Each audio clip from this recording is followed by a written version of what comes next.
Hello everyone, this is for Parshat Vayechi. This is actually a continuation of something that we mentioned in Parshat Miketz.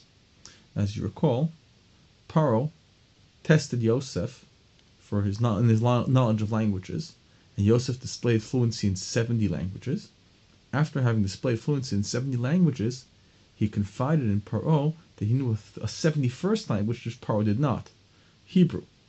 And Paro made Yosef promise not to tell anyone, so that his subjects would not know that Yosef knows more languages than he does. Well, when Yaakov lay dying, Yosef came to visit him, and Yaakov made him promise to take him to Israel to be buried in hamachpela, where Abraham and Yitzchak were buried before him. And Yosef promised. When Yosef came to Paro and said, I need to go and take my father to Israel, Paro did not want Yosef to leave Egypt. But Yosef said, but I promised. And promises I need to keep.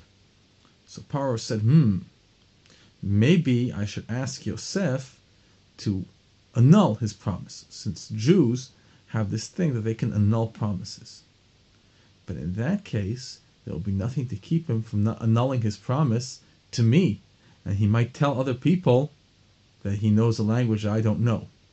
He said, no, Yosef, I appreciate your promises, and I would not like you to never, ever annul a promise. So please go ahead and take your father to eretz Yisrael. And Yosef said, thank you, Paro, I will do so right away.